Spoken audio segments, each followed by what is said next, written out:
Hello student, how are you? Fine. Okay, આજે આપણે ગ્રામરનો બીજો એક ટોપિક શીખવાના છે. આપણી ગ્રામરની ચોપડીની અંદર એ ટોપિક યુનિટ 4માં આપેલો છે. યુનિટ 4નો ટોપિક છે ઇન્ટ્રોડક્ટરી ધેર. એનો મતલબ આપણે કરીએ છીએ પ્રાસ્તાવિક ધેર. હવે ટેક્સ્ટબુકની અંદર યુનિટ 1 શીખ્યા ત્યારે મેં થોડીક ધેરની માહિતી તમને આપી હતી.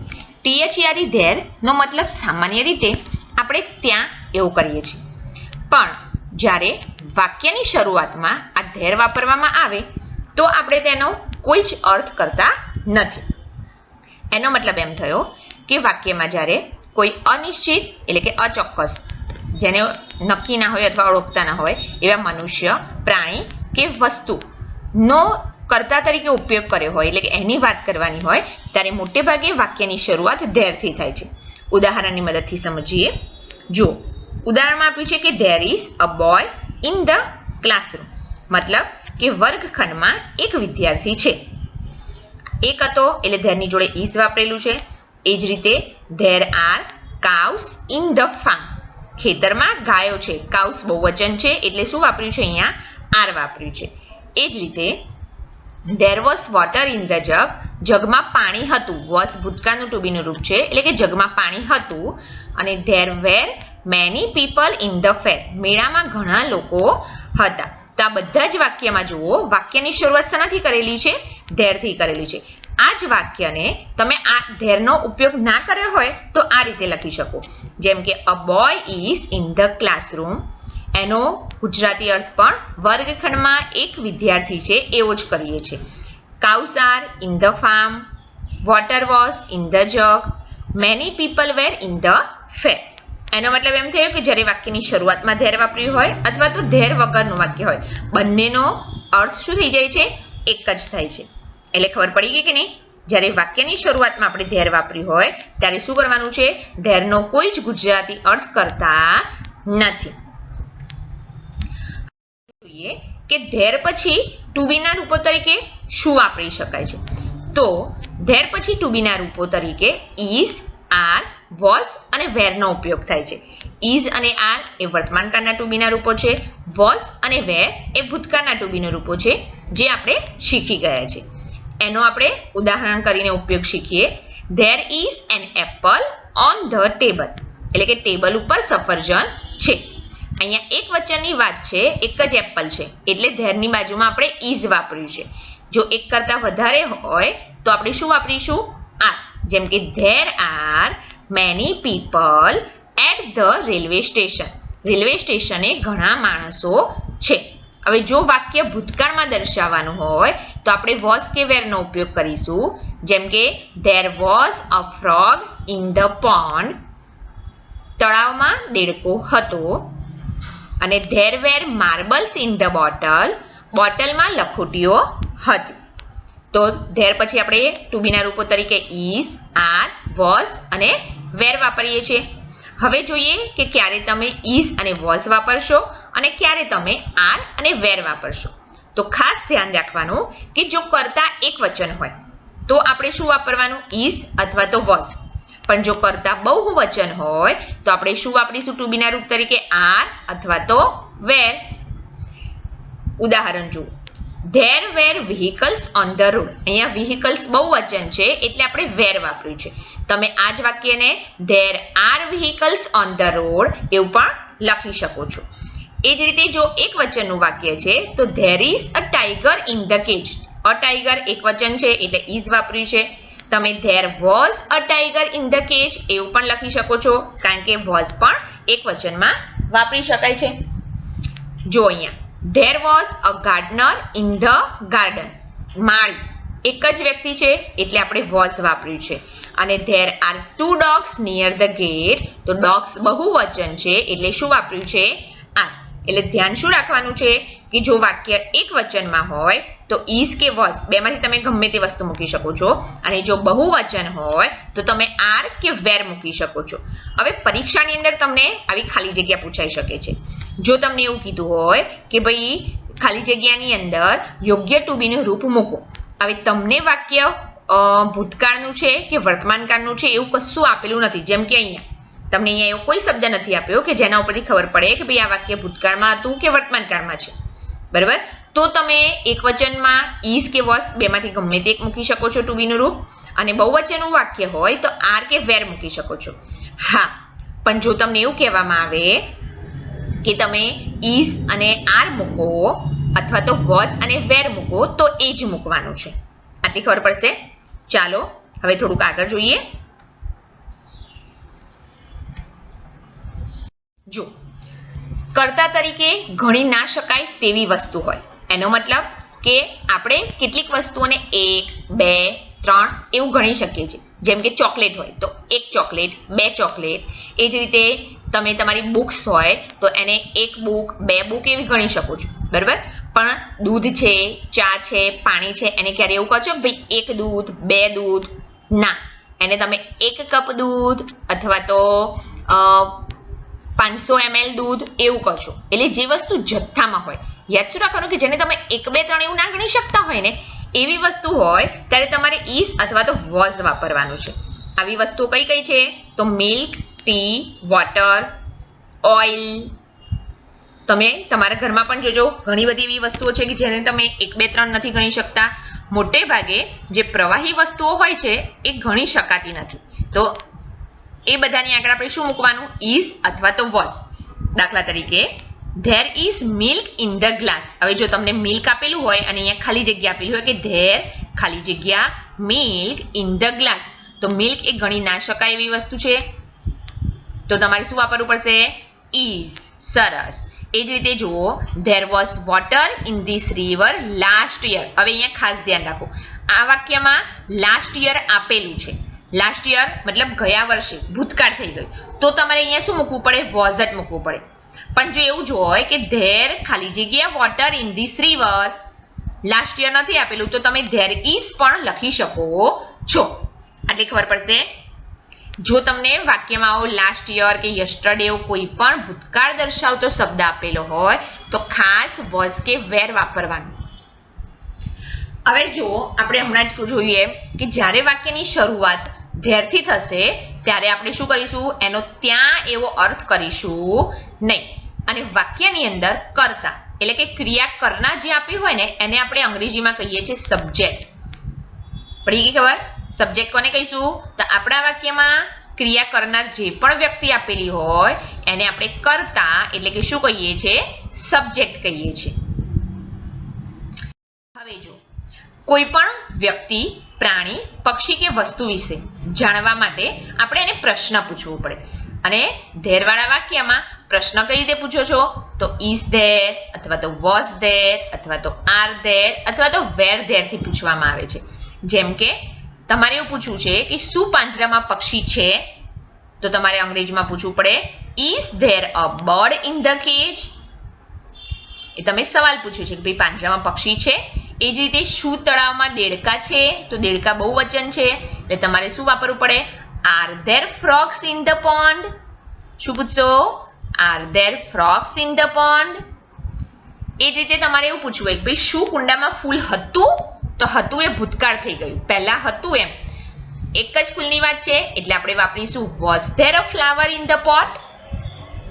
અને શું રમતના મેદાનમાં બાળકો હતા? તો બાળકો બહુવચન થઈ ગયું અને અહીંયા હતા આપેલા છે તો એ પણ ભૂતકાળ થઈ ગયું, એટલે આપણે સવાલ પૂછવો પડે were there children in the playground? ખબર પડી ગઈ? એટલે જ્યારે તમારે કોઈ પણ વ્યક્તિ વિશે, પ્રાણી વિશે, પક્ષી વિશે કે વસ્તુ વિશે જાણવું હોય તો એ જાણવા માટે તમારે શું કરવું પડે? ઉલટ પ્રશ્ન પૂછવો પડે, અને પ્રશ્નની શરૂઆત is, was, are અથવા તો were થી થશે. હવે આપણે જોઈએ કે આ પ્રશ્ન વાક્ય કઈ રીતે બનાવીએ છીએ. હવે there થી શરૂ થતા વાક્યોમાં to be ના રૂપ તરીકે આપણને ખબર પડી ગઈ કે is, are, was કે were વાપરેલું હશે. હવે આ is, are, was, were અને there ની ફેરબદલી કરી નાખીએ એટલે આપણે એને શું બનાવી દઈશું? ઉલટ પ્રશ્ન. શું બનાવી દઈશું? ઉલટ પ્રશ્ન. હવે પરીક્ષામાં પણ તમને આવું પૂછાય, એક વાક્ય આપ્યું હોય there વાળું અને પછી તમને એવું કહે કે ભાઈ ઉલટ પ્રશ્ન બનાવો, અથવા તો તમને સીધું એમ કહે કે પ્રશ્ન વાક્ય બનાવો. બંને એક જ થઈ. હવે કઈ રીતે બનાવવાનું છે એ જુઓ. જો તમને આવું વાક્ય આપેલું હશે there are vegetables in the basket. આ સાદું સિમ્પલ વાક્ય છે, બરાબર. હવે શું કરવાનું છે આપણે એને ઉલટ પ્રશ્ન અથવા તો પ્રશ્નાર્થ વાક્ય બનાવવું છે. તો શું કરવાનું, વાક્યમાં જે આર આપેલો છે એને વાક્યની શરૂઆતમાં પહેલા લખી નાખવાનો અને આ ધેર છે એને એના પાછી લખી નાખવાનું. એટલે આ બંનેના શું કરવાના, સ્થાન બદલી નાખવાના.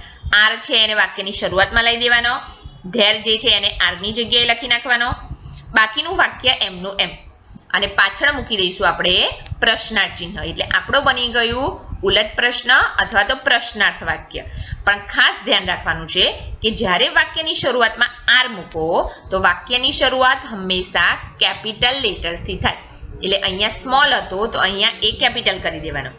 એ જ રીતે આ ધેરને જ્યારે વાક્યમાં અંદર મૂકો છો તો આનો ટી છે શું કરવાનો છે, સ્મોલ. આ ખાસ ધ્યાન રાખવાનું છે. જો તમે સીધે સીધું અહીંયા આર મૂક્યું, અહીંયા ધેર મૂક્યું, પણ આરનો એ કેપિટલ ના કર્યો હોય અને ધેરનો ટી અહીંયા કેપિટલ રાખ્યો હશે તો વાક્ય ખોટું ગણાશે. પડે છે ખબર? ફરીવાર બીજું વાક્ય જુઓ, there is a ship in the sea. હવે આને ઉલટ પ્રશ્ન બનાવો છે એટલે આપણે શું કરીશું, ઇઝને વાક્યની શરૂઆતમાં મૂકીશું, ઇઝનો આઈ કેપિટલ કરીશું, ઇઝ પછી ધેર મૂકીશું, ધેરનો ટી સ્મોલ કરીશું અને બાકીનું વાક્ય જેમ હતું એમનું એમ જ લખવાનું. એટલે આપણો ઉલટ પ્રશ્ન થઈ જશે, is there a ship in the sea અને પાછળ શું મૂકવાનું, પ્રશ્નાર્થ ચિહ્ન. ખબર પડે છે? ચલો વધારે એક ઉદાહરણ જોઈએ. There were 5 coins in the purse.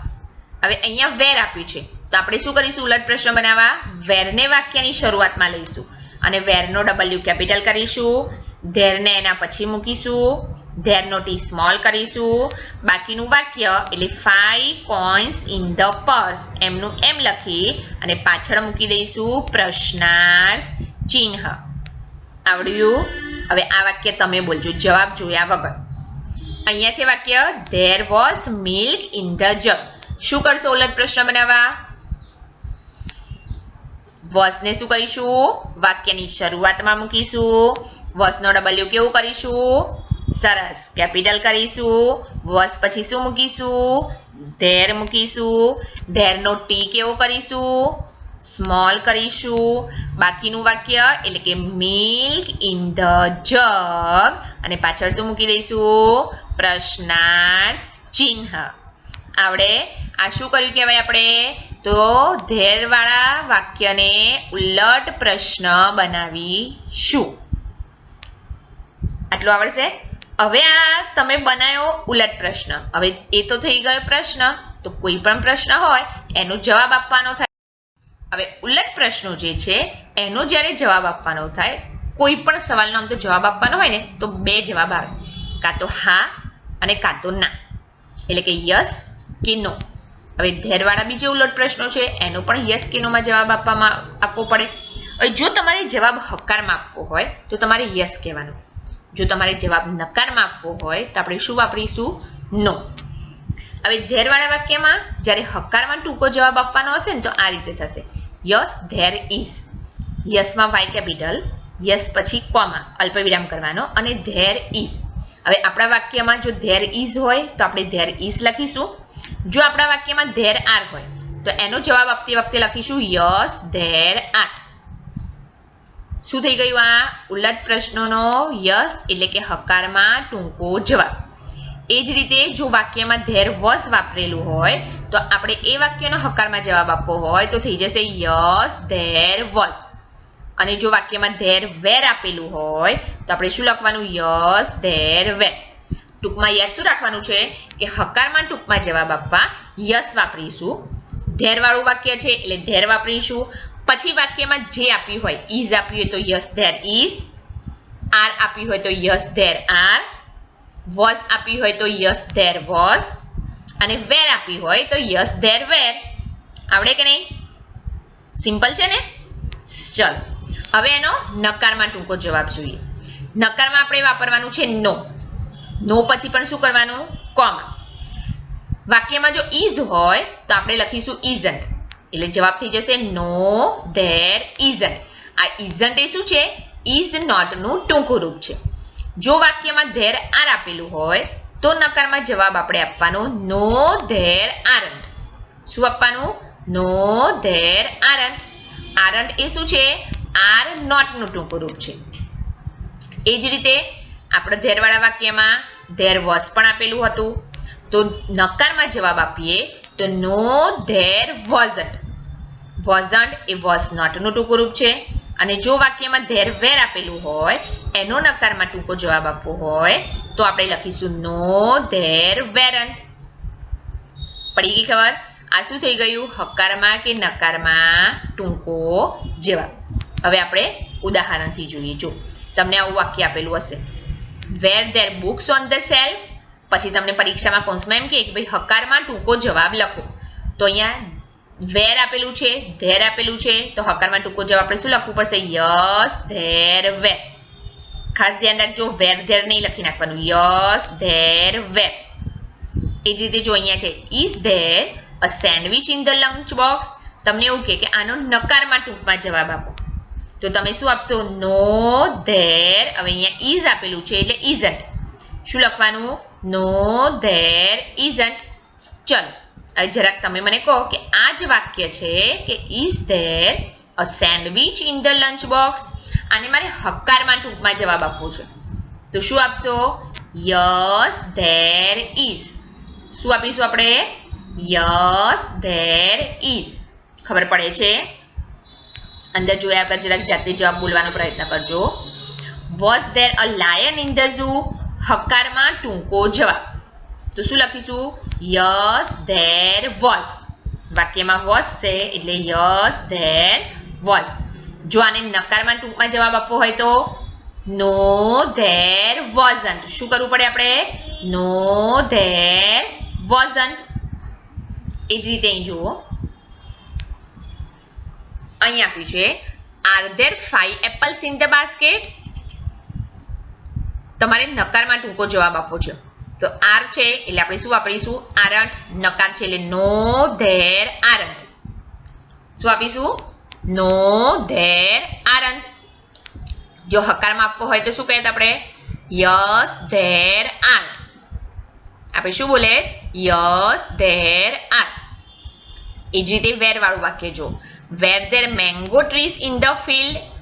આણે અહીંયા જવાબ આપ્યો છે નકારમાં ટૂંકો, નો ધેર વેરન્ટ. No there વેરન્ટ. આપણે હકારમાં આપવું હોય તો શું અપાય? Yes there were. શું અપાય? Yes there were. પડે છે એટલી ખબર? પાક્કું?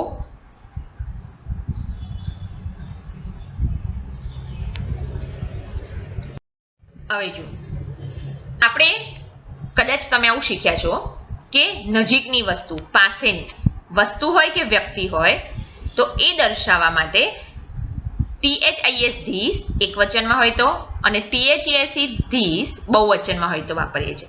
હવે નજીકની વસ્તુ છે એટલે ધીસ કે આ ધીસની સાથે વાક્યમાં ક્યાંક હિયર પણ વાપર્યું હશે, HERE હિયર. તો આ હિયર એનો મતલબ થાય છે અહીં કે અહીંયા. એ જ રીતે જો દૂરની વસ્તુ કે વ્યક્તિ દર્શાવી હોય તો આપણે વાક્ય ધેટ અથવા ધોસથી વાપરીએ છીએ અને આ ધેટ અથવા ધોસની સાથે વાક્યમાં વાપરીએ છીએ THERE ધેર. હવે આ ધેર વાક્યમાં અંતે વપરાયેલું હશે એટલે એ વખતે આ ધેરનો મતલબ આપણે કરીશું ત્યાં. શું કરીશું? ત્યાં. તો ખબર પડી ગઈ? નજીકની વસ્તુ માટે આપણે શું વાપરીએ છીએ? ધીસ. એની સાથે સાથે હિયર એટલે કે અહીંયા.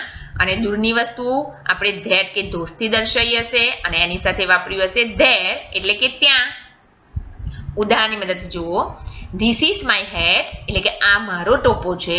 ઇટ ઇઝ હિયર તે અહીંયા છે. આ એક જ ટોપીની વાત હતી એટલે ઇઝ વાપર્યું છે. એ જ રીતે અહીંયા જુઓ, ધીસ આર માય ફ્રેન્ડ્સ.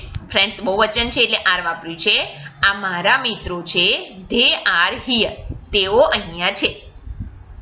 હવે દૂરની વસ્તુ બતાવી છે. That lady is Mrs Bhatt. પેલા સ્ત્રી શ્રીમતી ભટ્ટ છે. શી ઇઝ ધેર તેઓ ક્યાં છે? તો એ બતાવે છે જો પેલા ત્યાં છે, દૂર ઊભા છે એમ. Those are your books. પેલા તારા બુકો છે કે તારા પુસ્તકો છે. ધે આર ધેર તેઓ ત્યાં છે. હવે આના ઉપરથી પરીક્ષામાં ખાલી જગ્યા પૂછાય તો કઈ રીતે પૂછાય? તો તમને આ રીતે આપ્યું કે this is my head, it is ખાલી જગ્યા. કૌંસમાં તમને આપે કે હિયર કે ધેર, તો ધીસ છે તો એની જોડે શું વાપરવાનું? હિયર. અને ધેટ છે તો એની સાથે શું વાપરવાનું? ધેર. ખબર પડી ગઈ કે નહીં?